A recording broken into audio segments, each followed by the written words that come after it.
एक समय की बात है, एक काला कुत्ता था। वह बहुत ही लाचार और भूखा प्यासा था। वह गांव में सबके घर जाता था, परंतु कोई भी उसे एक टुकड़ा रोटी तक नहीं देता था। वह भूख के मारे इधर उधर भटकता रहता था। एक दिन वह कुत्ता गांव के बाहर नदी किनारे एक ऋषि के आश्रम में पहुंच गया और उनसे कहने लगा, मुझे लगता है कि आप बहुत विद्वान और ज्ञानी हैं, इसलिए मैं भूखा प्यासा आपके पास आया हूँ। कृपया मुझे एक टुकड़ा रोटी दे दीजिए ताकि मैं अपनी भूख मिटा सकूं। ऋषि ने कहा, क्या तुम्हें गांव में किसी ने रोटी नहीं दी जिसे खाकर तुम अपनी भूख मिटा सको? कुत्ते ने उत्तर दिया, आप मेरी बात पर विश्वास नहीं करेंगे। तभी ऋषि ने कहा, तुम मुझे अपनी बात बताओ, मैं अवश्य विश्वास करूंगा। कुत्ता बोला, मुनिवर, दुनिया के लोग हम पर रहम नहीं करते। हमारा कोई घर नहीं होता, कोई आसरा नहीं होता, हमें कमाकर खाना नहीं आता, हमारे पास वस्त्र नहीं है। सर्दी, गर्मी, बरसात में हमें ऐसे ही घूमना पड़ता है। हमें पढ़ना लिखना नहीं आता, अनुशासन और बोलने का ज्ञान भी नहीं है, लेकिन हमें आपकी तरह भूख लगती है। चोट लगने पर हमें भी पीड़ा होती है, हमें आपकी तरह रोना भी आता है। इन तीन बातों में हम आपके बराबर ही हैं, इसलिए हम पर दया दिखाइए और हमें कष्ट मत दीजिए। ईश्वर ने वैसे ही हमें कष्ट देकर भेजा है, ऊपर से आप लोग हमें परेशान करते हैं। हम पराधीन जीव हैं। जब हमारा जन्म हुआ तो हमारी आंख और कान बंद थे। हमारे जन्म पर न कोई खुशी मनाई गई, न कोई बाजा बजा। हमारी माँ, जिसे आप लोग कुतिया कहते हैं, वह हम 5 बच्चों को छाती से लगाकर राह के किनारे के ढेर में पड़ी थी। हम 5 भाई थे, बाकी 4 लाल भूरे रंग के थे। मैं अकेला काले रंग का और सबसे छोटा था, इसलिए कमजोर भी था। हमारी माँ हम पर कम ही ध्यान दे पाती थी, क्योंकि उसे भी अपने भोजन की व्यवस्था करनी पड़ती थी। यदि वह न खाती तो हमें दूध कहां से पिलाती? उस एक माँ पर हम 5 भाई निर्भर थे। कभी भोजन मिल भी जाता था, कभी नहीं मिलता था, लेकिन वह हमेशा हम 5 भाइयों का बहुत ख्याल रखती थी। आखिर वह हमारी माँ थी। वह रात भर जाग कर गांव की रक्षा करती थी। किसी की मजाल नहीं थी कि कोई अनजान आदमी बुरी नीयत से गांव की तरफ भी झांक जाए। दूसरे गांव के कुत्ते भी हमारी माँ के डर से गांव में नहीं आते थे। गांव के किसी किसान के खेत में कोई जानवर खड़ी फसल खाने आता तो हमारी माँ उसे दौड़कर भगा देती थी। गांव वालों के लिए इतना सब करने के बाद भी कोई मनुष्य हमारी माँ को भोजन तक नहीं देता था। भोजन के लिए हमारी माँ को मजबूर होकर चोरी करनी पड़ती थी। कई बार तो लोग उसे लाठी डंडों से पीटकर भगा देते थे। बेचारी उस दिन भूखी प्यासी रहकर पेट की आग से जलती रहती थी। फिर वह कुत्ता महात्मा जी से कहता है, आखिर भूख तो हमें आपकी तरह ही लगती है, ऊपर से उसे अपने 5 बच्चों की चिंता भी लगी रहती थी। आखिर वह माँ जो थी, भूख उसे चैन से बैठने नहीं देती थी। गांव वालों का भी उसे देखकर हृदय नहीं पसीजता था। वह बेबस होकर लोगों के घरों में चोरी से घुसती थी। अगर खाने की कोई चीज मिल जाती तो उसे खाकर अपने पेट की आग बुझा लेती थी। कई बार लोग उसे खाने की वस्तु ले जाते हुए देख लेते थे तो लाठी डंडे लेकर उसके पीछे दौड़ते थे। कुछ निर्दयी लोग तो कई बार उसे घर के अंदर बंद करके पीटते थे। हमारी माँ का बुरा हाल कर देते थे। फिर वह कुत्ता ऋषि से कहता है, मुनिवर, हमारी माँ ने क्या बिगाड़ा था? उसने तो सिर्फ अपने पेट के लिए भोजन ही चुराया था। चोरी करने का हमें कोई शौक नहीं है, लेकिन पापी पेट हमें यह सब करने के लिए मजबूर कर देता है। एक दिन की बात है, बड़ी जोरदार बरसात हो रही थी। ओले पड़े थे, ठंडी हवा चल रही थी। उस ठंड में ठिठुर कर हमारे 3 भाई मर गए। उस दिन हमारी माँ बहुत रोई थी, लेकिन मनुष्य हमारी पीड़ा को नहीं समझा, क्योंकि उसके बच्चे थोड़े ही मरे थे। अब हम सिर्फ 2 भाई रह गए थे। हमारी माँ हम दोनों की अच्छे से देखभाल करने लगी। फिर एक दिन उसी गांव में ठाकुर साहब के घर पर दावत चल रही थी।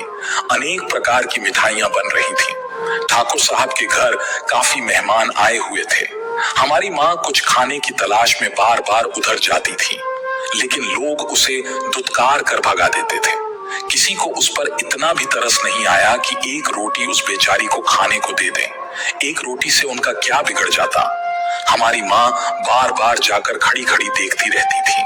दावत का सिलसिला चालू हुआ। भोजन परोसा जाने लगा।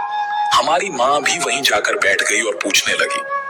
खाना परोसने वाला आदमी जब किसी काम से भीतर गया तो हमारी माँ रोटी लेने के लिए चल पड़ी। तभी एक आदमी ने उसे जाते हुए देख लिया। चारों ओर लोग चिल्लाने लगे और उसकी तरफ भागे। मेरी माँ उनकी चीख सुनकर घबरा गई। 2-3 आदमी लाठी लेकर उसके पीछे दौड़े। मेरी माँ वहां से घबराकर भागने लगी, लेकिन उसे वहां से निकलने का कोई रास्ता नहीं मिला, क्योंकि सामने से लोग लाठी डंडे लेकर आ रहे थे। तभी मेरी माँ वहां भोजन कर रहे लोगों को लांग कर निकल गई। महात्मा ने कहा, आगे कुत्ता कहता है, मेरी माँ अपने निकलने से इतनी हैरान नहीं थी जितनी उन लोगों को देखकर हुई जो वहां दावत खा रहे थे। वे सब उठकर खड़े हो गए।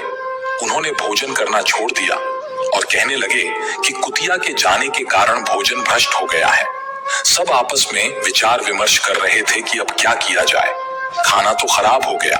ठाकुर साहब फूट फूट कर रोने लगे। कुछ लोग कह रहे थे, भाई, कुतिया के लांघने से भोजन खराब कैसे हो गया? उसने खाने में या थाली में मुंह थोड़ी डाला है, सिर्फ ऊपर से लांघ कर ही तो गई है। दूसरे लोग कहने लगे, शहरों में तो लोग कुत्ते को पालते हैं, घर के अंदर सुलाते हैं और खाना खिलाते हैं, तो इसमें कोई बुरी बात नहीं है।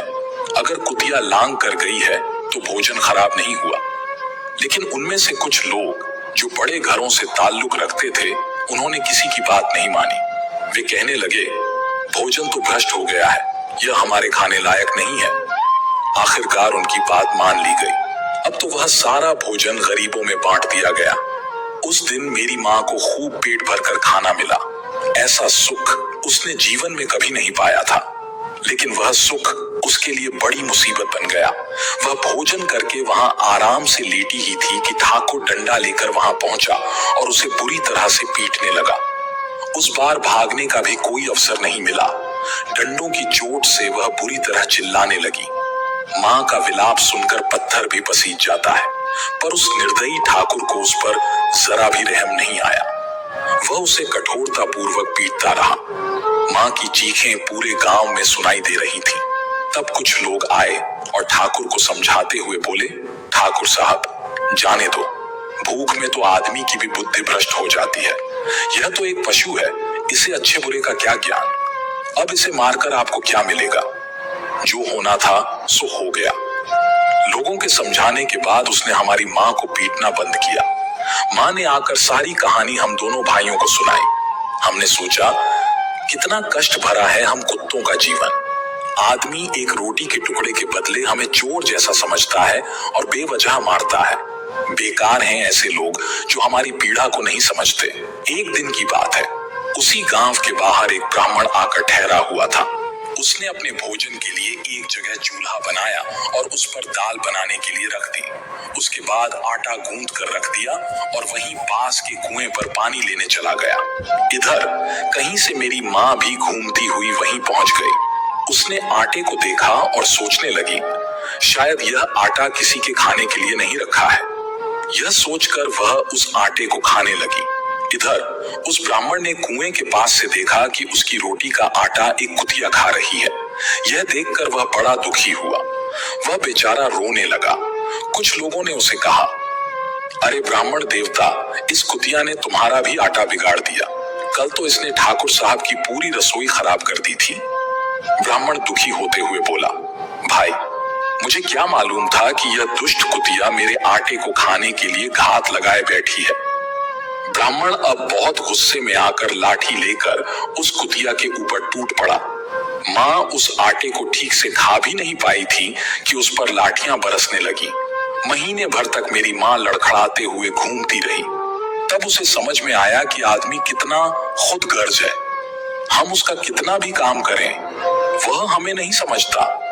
कुत्ता महात्मा से कहता है, हमारी कमी यह है कि हम उन्हीं मतलबी इंसानों के अधीन रहना चाहते हैं जो हमें कष्ट देते हैं, लेकिन जो हमें प्यार से खिलाता है हम उसके कितने काम आते हैं यह मनुष्य नहीं समझता।